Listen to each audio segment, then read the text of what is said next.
G'day YouTubers, and welcome to another episode in the East of Moreton series. In this episode I'm going to continue up on the 29 Fathom line, which I started in an earlier episode. I covered the southern end of it in the earlier episode. I'm going to cover the middle section of it in this episode, and in some future episode we'll go and do the northern section. Hope you get something out of it. Let's get on with it. Just before we start on the new marks in this episode, I'd just like to go back and show you some screenshots from the Navionics app. They cover marks that were in the previous episode and marks that are going to be in this episode coming up. I had intended to put some of them in the last episode, but they just got forgotten, so sorry about that. If you want to reference what the bottom looks like on the Navionics app with the marks in the previous episode, you're going to have to juggle two videos to work it out. I'm sorry. But it is quite interesting to have a look at the Navionics app. That gives quite a good indication of what the bottom's like. I prefer, in this particular location, the blue background on the bottom. I find the shaded areas don't tell me a lot, but the blue background does highlight the contours of the bottom quite well. I guess it's a matter of personal preference and which one you can read the better. In some areas I prefer the coloured backgrounds, but in this one the blue works better for me. There's nothing like knowing what to expect before you get to a fishing area. Sometimes you get misled with the maps, but most of the time they're pretty good. Now, starting off talking about the newer marks in the central section, we'll just zoom in on this area because these marks are packed really tightly together, and have a detailed look at them. As usual, I'll start off on the southern end of the marks and we'll work our way north. All of these three marks I'm about to speak of have sonar shots to go with them. There's a reasonable little drop off in this area, bit of a ledge, whatever you want to call it. Only about 3 metres, but 3 metres is more than enough to hold some fish. And as you can see from the fuzziness around the edge, there's something there. Didn't have the thing tuned in that well, and I didn't have my really good transducer at that stage. So it could be bait, could be weed, something on the edge there though, and I generally associate that sort of image with a place that's going to attract fish. And as we'll see shortly, it did. This next mark as we move north is probably, these bottom 3 marks are ones that I likely marked when I was just looking around. It's been about a year now, so I've forgotten the exact details, but just by the looks of the marks, I'd say this is when I was doing my reconnaissance. I saw these areas, I thought they had potential, so I threw a mark on them and kept looking. As you can see, the ledge is still here. We've got that fuzz on the edge of the ledge again, and the garbage, I guess, for want of a better term, that you see on the right-hand side of the screen. Looks like when I applied some more power to the engine to put a bit of speed on and move along a little bit, and that always creates a bit of turbulence which puts that trash on the screen until the water flow smooths out. And this next mark again, same thing, looks like a mark I put down while I was still searching. These marks are all pretty close together. I could have fished any one of them and probably done just as well, but even though I've found some ground that looks as though it would hold fish, I like to have a look around and see if I can actually find fish on the sounder. Gives me a lot more confidence that I'm doing the right thing when I drop a line. Otherwise you're just dropping a line to see if there's anything there, and could be wasting a lot of time. Sometimes it is worth doing, sometimes you just don't see them on the sounder, but if you drop a line, particularly on the shallow reefs, burley up and drop a line, you'll do well. Just something you've got to decide on the day, I guess. And again, another good sounder shot here. Ledge, potential to hold fish. Something there, whether it's bait or weed, I'm not sure, but a likely spot. Just had a little bit more fight than he has been. Getting a little bit less happy now. Not fighting real strong though. He has a bit of a go every now and then, but not real committed to it. See some colour in a second. Oh yeah, I'll have the net. Moses. That's why he wasn't fighting too good. They never fight real good. Yep, got him. I'm on again. Oh, this is better. This is better. This is much better. Yeah, much better, this one. Top of the tackle box is a screwdriver. Little short one, yellow handle. Yeah, that's it. It's all sharpened. This comes with me every now and then. He frightens me. Yeah, you'll feel the vibration when you're in the right spot. Oh, bloody nice. No, parrot. Yeah, parrot. Oh yeah. They're just steady. It was bite and then went slack for a bit and then yeah, I started moving and I thought, oh. See, waiting for some colour.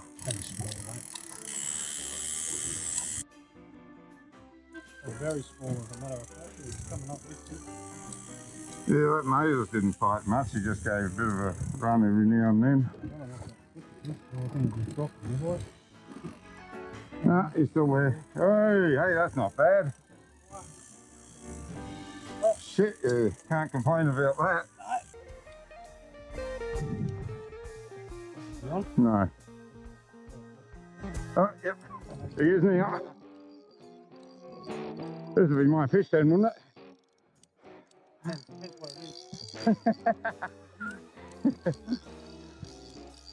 Oh, your drag's bloody loose. Yeah.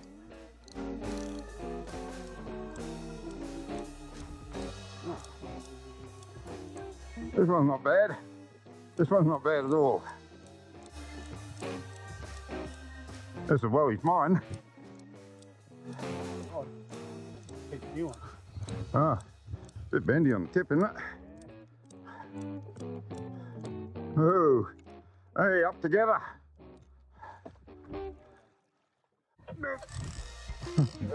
I'm on again. I'm on again. You're on too. You got. Oh no, that's your livey. Good job you stopped at Mr. Bait and got that extra bait.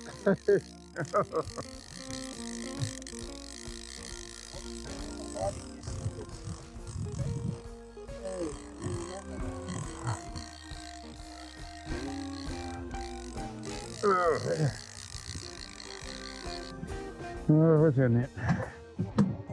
Oh, crap. What do you got? Oh, just a little squire.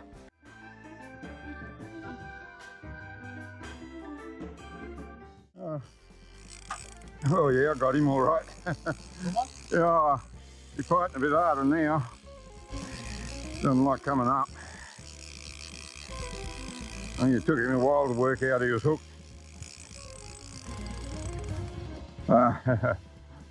Little pearly. Too small, for sure.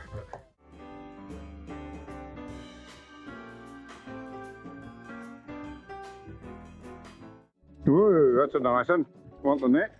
That on the back there. See that? Hey? Oh, yeah. Oh no, I didn't see that. That's a good one. I think you tell me you got all. Don't know, he stopped fighting.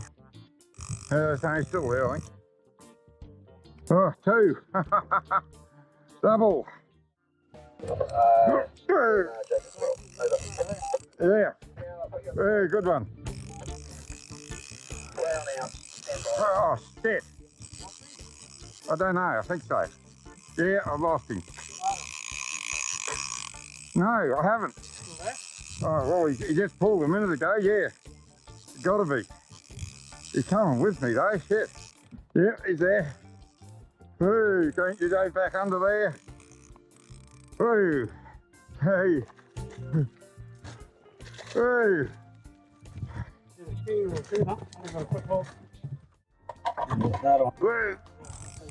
Yeah, I'm on. Oh, he's a nice fish too. Yep.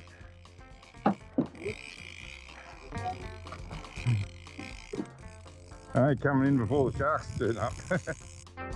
He stopped fighting as much. Has a fight every now and then, but...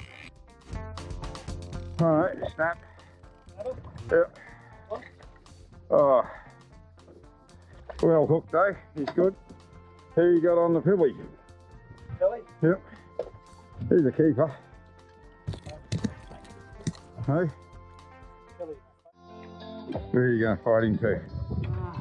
You're going this way, so. Look at that shake. It's hard to tell that rod with such a bendy bloody tip. Yeah, really nice one. Oh, what is he?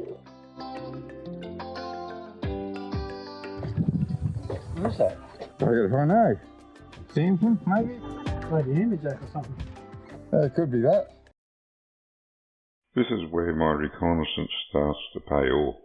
You can see on the map that I put a fish symbol in here for this icon. I do that when I found a fish.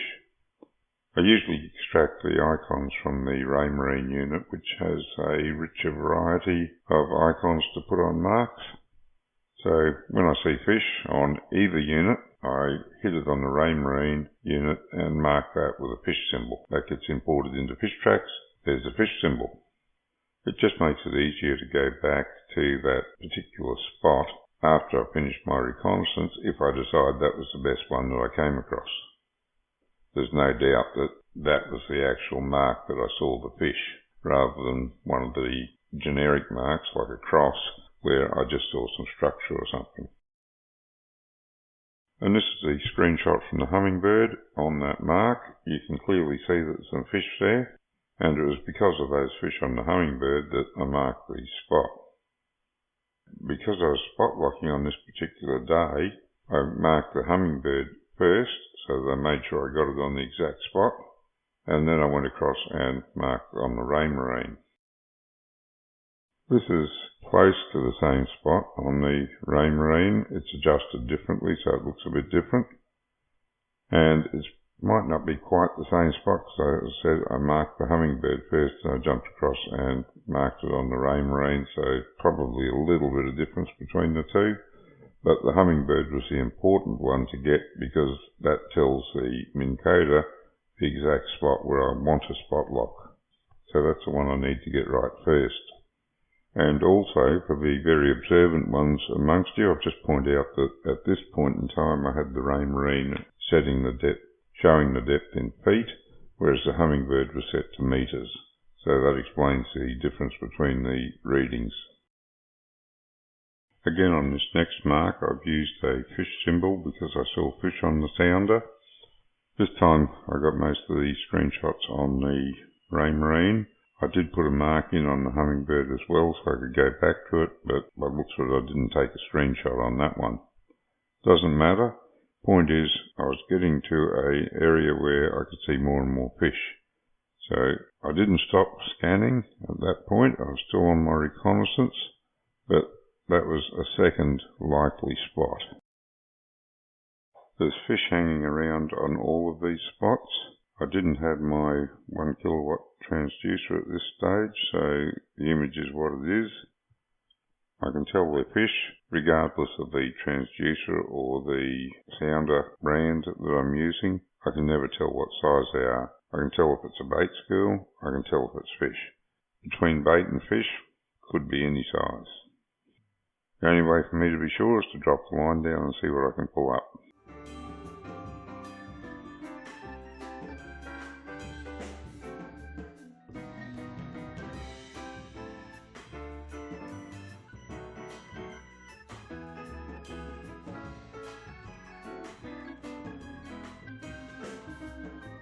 And then I found this.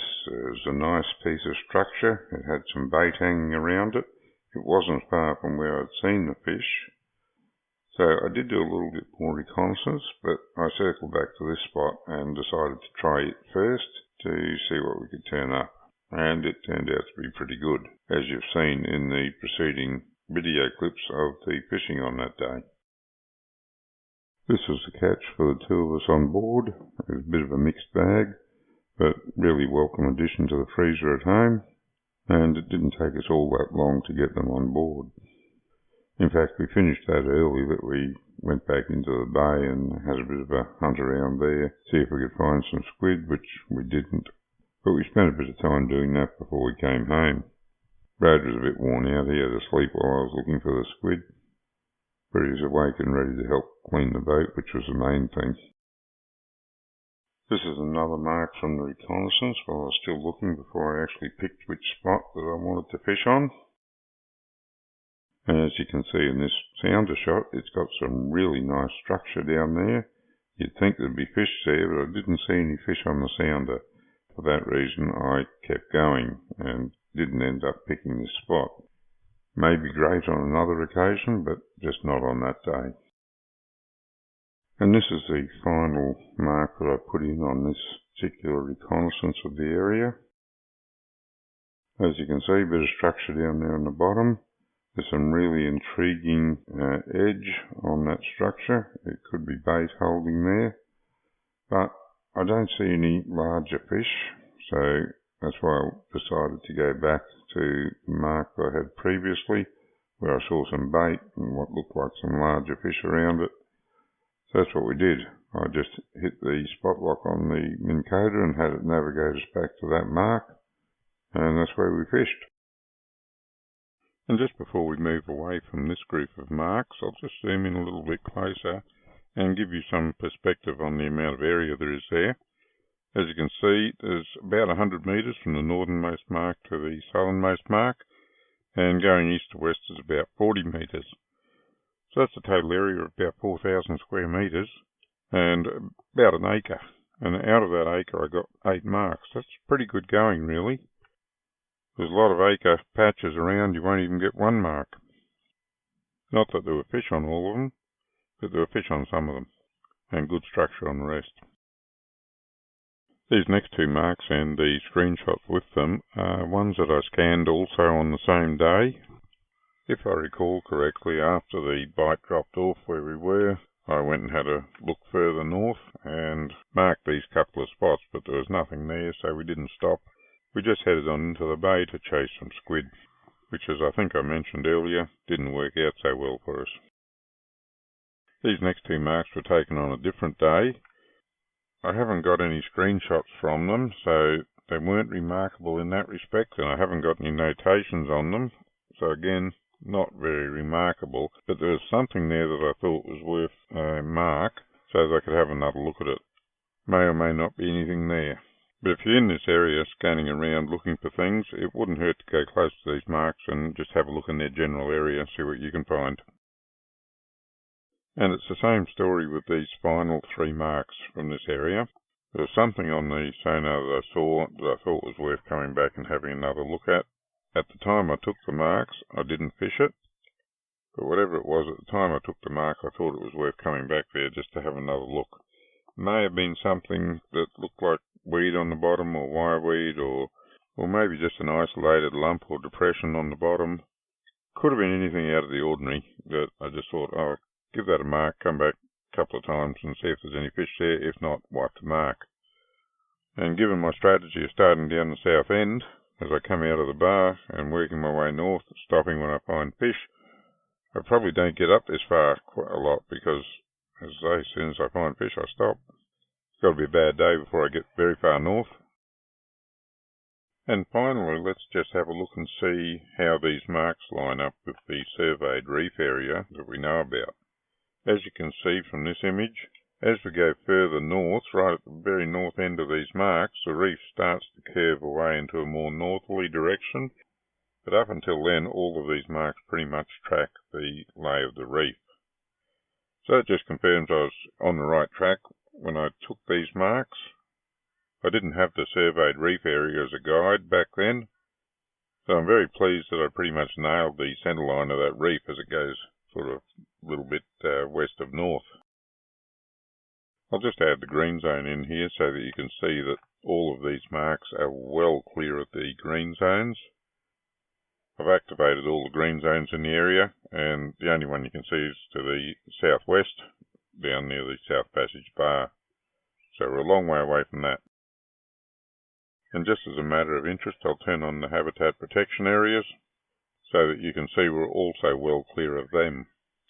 Although as recreational anglers, we don't have to worry about them as far as fishing goes. And that brings this video to an end. I've still got some more marks to go further to the north of these, but we'll cover them in another video. Now, I like fishing the 29 fathom line. It's not far away from the bar, so you get across, you can get onto the mark pretty easily. One of the drawbacks to fishing here is that the bait ground on the way to the 29 fathom reef is very hit and miss.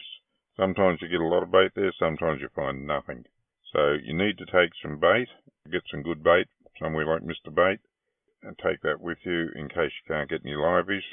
Most of the time I go there, I actually end up using Mr. Bait's bait rather than liveys because there's just nothing on the bait ground. As I say, that one's very hit and miss. Oh, I didn't give you a mark for that either. Never mind, I'll get to that in another video for sure. There's lots of marks in this area that I still haven't talked about, so I'll throw the one for the bait ground in when I do them. Thank you for taking the time to watch it, and I hope it helps you catch some fish on the 29 fathom line. Until next time, good fishing.